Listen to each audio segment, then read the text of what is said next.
Someone wrote to me saying that their girlfriend broke up with them and as a result, that's all they can think about. That is a rough situation, man.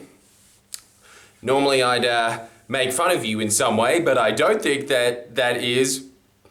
Life's made fun of you enough, let's put it that way. Look, I'm going to give you some... This is going to be harsh to begin with, but I just need to identify the problem because I know what you're going through, man. I've been broken up with from my girlfriend that I dated for 3 months in the past. But I do know the feeling, and I've read numerous psychology books about this. They say that when someone breaks up with you, it is similar to a family member dying. The reason for that is because the relationship itself dies.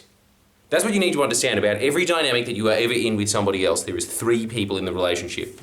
And, you know, if you're in one of those fucking weird Utah relationships, then there's probably going to be more than that. But if there's 2 people in a relationship, really there's 3, which is you, the other person, and the relationship. The relationship is one person in itself. It's kind of this invisible, you know those like 80s, this is how you get to your goals. This is the height of technology. Something that is both blue and orange at the same time. Going brrrr. That kind of figure is in the center. The blue and orange, those are the 2 people coming together to make whatever those colors are, some sort of purpley substance, I'm assuming. The purpley substance is the 2 people interacting. And there's unique problems that come with that. And usually what happens in a relationship is that those, in a healthy one anyway, those 2 things becoming untangled is a death. And those 2 things do come untangled because there are needs that are not being fulfilled, either from you, the other person, or more realistically, both people in that relationship together. That is becoming untangled, that is a death. There is a kind of a psychological thing there in that there was like this thing that was happening, you were all hanging out together, then all of a sudden, as God used to say, you're somebody that I used to know. Hey, have you noticed this as well? All the songs on radio that are about heartbreak all of a sudden make sense. Other than that, you always go through life being like, that song's lame. And then as soon as you're in a breakup, Neo is the only one that understands how it is, which is that he's sick of love songs and then he made another love song. Good for him. There's a lot of pain that comes with that. And so it is natural that once you are out of a relationship, really what is happening is you're grieving a death. Perfectly fine for that to be consuming all of your thoughts. It is a traumatic experience, especially when you thought that the person that you were going to be with was going to be forever. And you know another part that is really fucked up about it? The fact that they keep saying, we're going to be in this forever, forever, forever, and then it stops. Well, what happens? Your brain goes back to it and it just goes like, what did I do wrong? Fuck. And then it's starting to think for things and then it just keeps thinking about those scenarios where they're just like, I'm going to love you forever. Yes, I will marry you. Oh my God, I hope that it can stay this way forever, forever, forever. But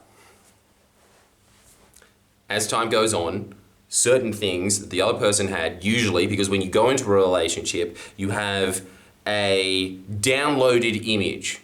An imagined image of the person that you thought that you were going to be marrying as a kid, you try and download that onto the person that is in front of you. And after a while, after the 2 years, hormones start to go out, you look at that person and then you realize, fuck, they're not the Prince Charming that I was programmed to want when I was a kid. That person doesn't exist. It exists in fairy tales, but not in real life. And so they see that person and they go, and then usually they leave. That's one reason. Anyway, there's a million reasons that people can leave, obviously. I'm not going to go into all of them. Although maybe I will, and then this will be an extremely long video. There'll be a lot of ad rev involved with it as well. We'll see where we go with this one, okay? But that is actually, now that I'm thinking about it, should be my plan A. There is all of those reasons that are festering together to create that sort of heartache. And it's a terrible way to be. I don't really know how to fast forward that. What I can say, though, is that the fact that this is the one piece of advice that I've always seen helps any of my friends that have been broken up with. All right? You ready for this? This is the thing that will give you solace. That and watching a bunch of Wayne Dyer videos, which I highly recommend you do. Anytime that you ever experience a death or a relationship, you go to the doctor. Wayne, make sure that your 80s cop moustache and bald head gives me solace. Those are what these things are designed to do, cosmically. I highly recommend that you do that. Go watch his video, The Shift. Anytime that you are ever feeling vulnerable in life, that's the guy you go to. You want to go to succeed, you come to me! And sign up to my Patreon as well. Yeah, that's right. The guy that gave me that and said that all he can think about is how sad he is. Give me money. That'll make you feel good. Giving is loving. You need more loving at the moment. I was like, all right, look, man, really, I do need you to know this, okay? You listening? This is just for you. Everybody else, stop listening. Here it is. It was inevitable. That breakup was inevitable. I don't know why it happened. I don't know who was at fault. Usually when they say that it takes two to tango, that's true. I think that in the vast majority of instances when there is a breakup, it is because certain childhood wounds are either being attacked or not being met, and so you kind of drift away. Usually when you are in a relationship that works, it's because your childhood wounds are sort of getting healed in the relationship together. There's a lot of other psychobabble stuff that I can keep going on about, but I think that that main point, let's go to attachment theory, right? In attachment theory, what are the three people? Oceans, islands, and waves. Now let's go through them again. It's very, very important that everybody understands where they are in this. Secure people are anchors. Sorry. Anchors, waves, islands. Anchors are secure people. They're people that see people for who they are, and they're fine with the fact that they're not this like little idealized person that they have in their head that they escaped to as a kid. They see that person and they think, I can make this work. Or they think, I can't make this work, and then they leave, right? Then there is islands and waves. Now, waves are people that are constantly needing validation. Islands are people that want isolation. And it's because they're both insecure. They want the isolation because they can't handle intimacy. The person that is the wave is constantly craving intimacy. Usually what happens in a lot of relationships is waves and islands come together. Waves usually just crash up against each other. Islands, there's not going to be any relationship there, is there? Because they're both just going boop, boop, boop, boop, boop, boop. Usually the person that breaks up, and this isn't always the case, sometimes there is a secure person there that just thinks, nah, this isn't working out. Sometimes a wave will do this, but usually it is an island that just thinks like they are, like in contrast to John F. Kennedy's like, no man is an island. They say, yeah, well, I counted that. I'm pretty sure I am. In a relationship, usually that is the dynamic that is happening. I don't know what the dynamic was in your specific one. This is more just a general comment, but we'll go back to you. I don't know what the dynamic was. I don't know whose needs weren't meeting anyone's. I've never met you in my life, but I can guarantee you this, that in the current state of evolution that both of you were in, that was going to happen at some point or another. Now that you know that was inevitable, because really what were the other outcomes? You would have prolonged the pain for either you or your partner. I don't know what the relationship particularly was like. Maybe both of you were hurting in it. And if that was the case, then that's not good either, is it? And if she was hurting and she needed to leave, well, that's good for her. She needs to grow. If she was the one that was too immature in the relationship to handle your love, it's getting all, isn't it? But if she was that and then she moved away,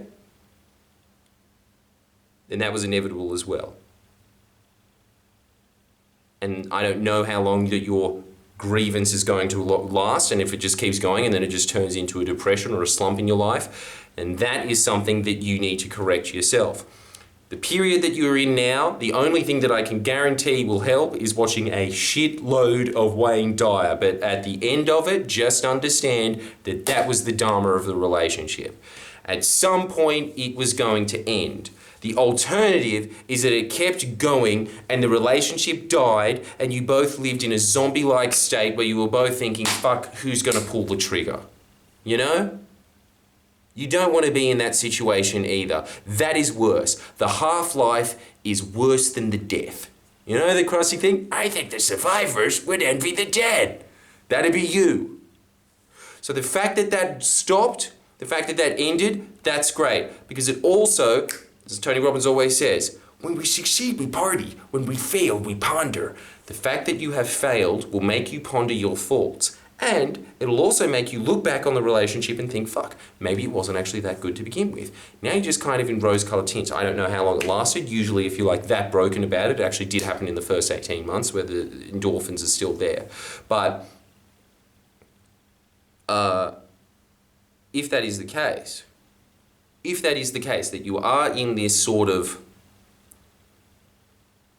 trance of, I'll never find another one like that. Like, come on, let's be honest. 3.5 billion. There's gonna be another one for you, champ. But if that is the case, that you are in that thing of just like that rose-colored tinted glass, you will look back at it and you'll think, no, actually, you know what? She had heaps of flaws. And a bunch of flaws that actually detracted on me. There would have been happy times and stuff, and you can reminisce on them in the future, and that'll be great. Actually, what usually happens is that they kind of just, you sit there and you're like, no, it's true, man, I never will find that one again. I think it's also healthy. This is the other thing. Usually women in a breakup deal with it much better than men because they just sit around in bed eating ice cream and being like, I'm just gonna just fucking buy a vibrator and fuck that for 2 months, right? That usually is how women deal with it. Guys kind of just like, yeah, that's fine, I'll just overcompensate, have a bunch of empty fucks, and no, that didn't work. Then you go back, look at it in 10 years and think, fuck, I made a mistake. But the only thing is that you just didn't process the grievance, and then you are mistaking that for regret. So the fact that you are grieving is just actually a healthy thing altogether that is happening anyway. But yeah, now that the relationship is over, first off, don't lower yourself to just being like, I want you back. I know that you've probably done that already, and that, like, look, we've all been there, but just, come on, have a little more dignity, huh? You know what I'm trying to say? I'm making fun of you in the night with pure love. Yeah. When all of that happens and you go back and you reassess it, you will be able to reassess where the fault lines were. And if you read enough relationship books, and this is what happens to a lot of people when they are out, right? When they are out, they start reading a bunch of relationship books. Usually the classic ones that come to mind are Why Him, Why Her, Love Languages, anything by John Gray, anything by John Gottman. Those things are great. They give you like little labels and they give you little mind maps of the dynamics in a relationship. When you go back and read them, you will be thinking in your mind, okay, yep, I did that, she did that. It makes things clearer. That makes your next relationship going to last the distance, hopefully, if you are able to internalize those things. If this is a pattern, if you don't learn from this, this will keep happening. You will still find, you will probably attract somebody who is similar to your ex, and the same mistakes will repeat, and they will all be unconscious. So after you grieve, I highly recommend that you read a bunch of relationship books. But understand this one point. That breakup was inevitable. It was going to happen. You two intertwining, that relationship that it was creating there was either toxic for both of you or toxic for one of you. And either way, that is not good. It's good that that little relationship man died. And now you can make another one in the future, hopefully more educated afterwards. So in the meantime, the fact that you can't stop thinking about it, I fully understand. The only remedy I have for you right now is to watch a shitload of Wayne Dyer. I'm telling you, anyone that has ever broken up and they just have him just in the background being like, life was as it should be and is as it should be. I'm dead now. He really helps.